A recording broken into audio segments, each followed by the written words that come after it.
Yes, I will testify on your behalf. I will. But I have to tell you that in the long run, I think it's all going to come down to what you say.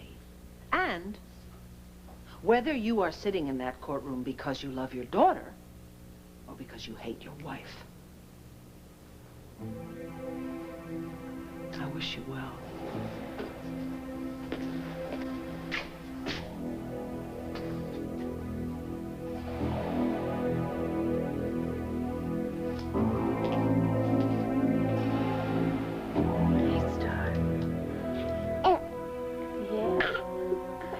Happy?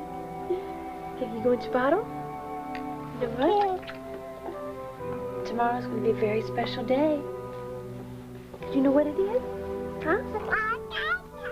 Yes, that's right. It's your birthday. It's your very first birthday, sweetie. And you know what? You get to blow out your candle and have cake and ice cream. Yes, and lots of presents. Everything's going to be all right, Starr. It is. Patrick's going to help with the judge. And I promise you, I'm never going to let you go, sweetie. I promise you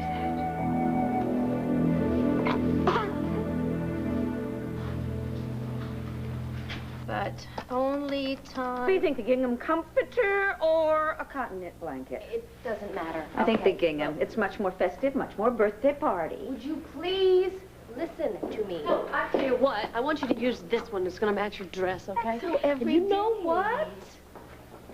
All the excitement planning Starr's party, I forgot to tell you the best news ever. Which is?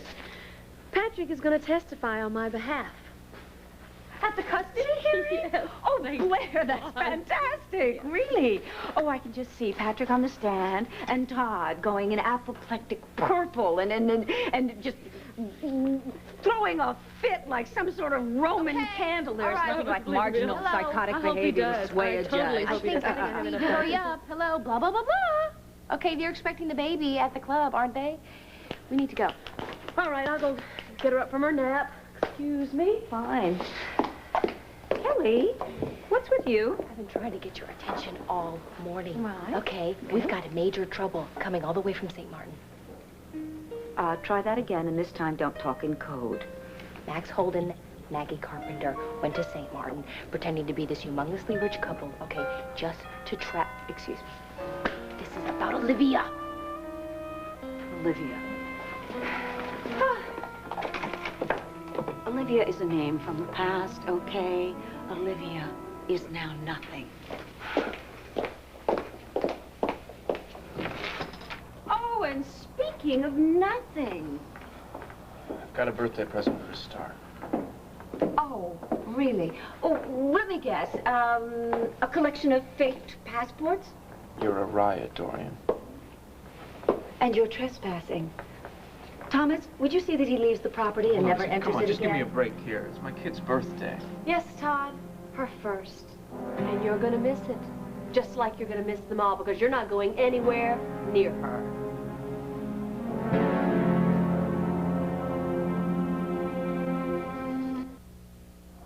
I just want to give Starr her present. You are not welcome here. Now leave. Thomas, make him leave. Right this way, sir. Look, can somebody just bring Starr down here so that she can open up the present in front of me? No, you cannot see her. She is asleep. But Todd, feel free to come back, say on her 18th birthday. You see, I think you've got that all wrong. In fact, by her second birthday, I'll bet you're the one that's begging to come in from the cold while she's inside with her father. Oh, come on. Who's going to trust you to raise Starr? Or was it someone else who was just a murder suspect? And I've been cleared of all of those charges. And I've got records that would make a blind man see that you're an unfit mother. Oh, you are. Well, that's it. I'll see you in court. Let's go. Yeah. Oh, he makes it. Oh, Blair, what did you expect? A touching rapprochement? The man's a lunatic.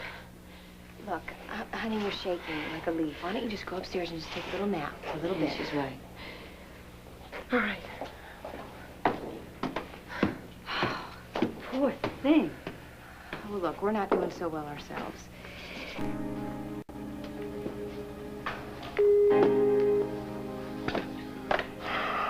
better be good. I said I don't want any calls or any visitors. Oh, she is? Yeah, why not? Send her in.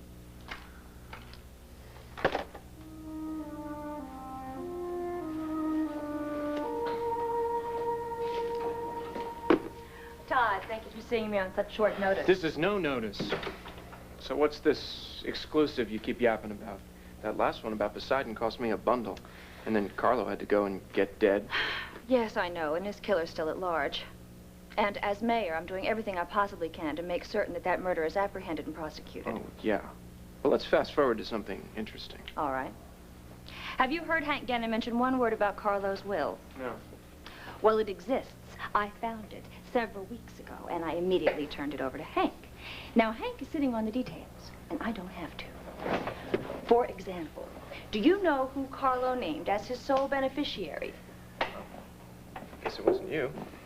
In a fairer world, it would have been.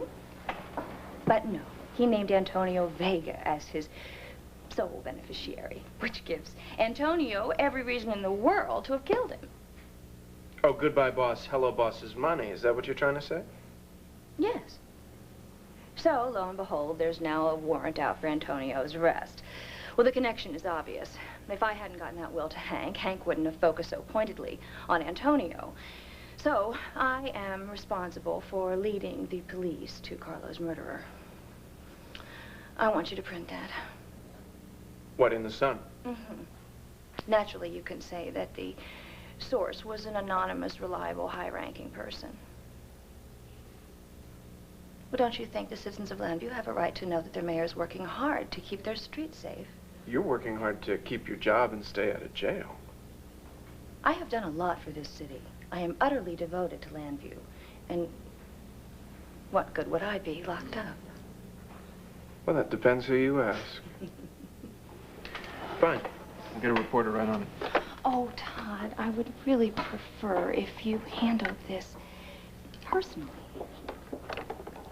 In fact, I insist. Otherwise, I have to turn it over to the Banner. Fine, you go ahead. Got more important things to worry about. Oh, yes, your custody suit. I heard all about that.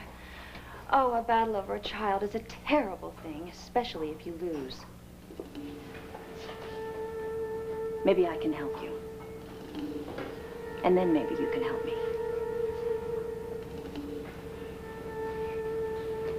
What? I'm sure you'll agree that your daughter's well-being takes precedence over everything else. Definitely. Even strict adherence to principle? I'm not sure what you're getting at. Please.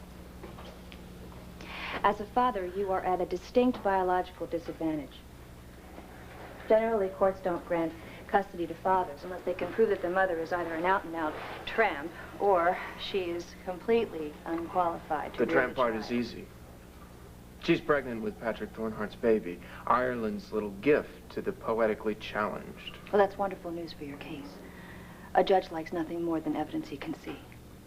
Yeah, well, he can see plenty. I got records that go back years proving that she's unstable, or at least shaky enough to be a bad news mother. Files, reports, that sort of thing. Yeah, stuff that's written down. That's a problem. It's all paper. As you said, the reports go back years, meaning they refer to incidents that are not only long since over, but perhaps are not even relevant anymore. I suggest you come up with something current, something dynamic, a visual aid, if you will. Something that will prove to the judge that Blair is unfit to parent your daughter. I'm not getting any of this. You claim Blair is unstable. Fine. But you need to come up with something that will prove and show Blair's instability to the judge so the judge can see it. Isn't there something that you could do that would make Blair go berserk right there in the courtroom? Well, it was tough, but I finally woke her up. Here's the birthday girl. Precious. Yes.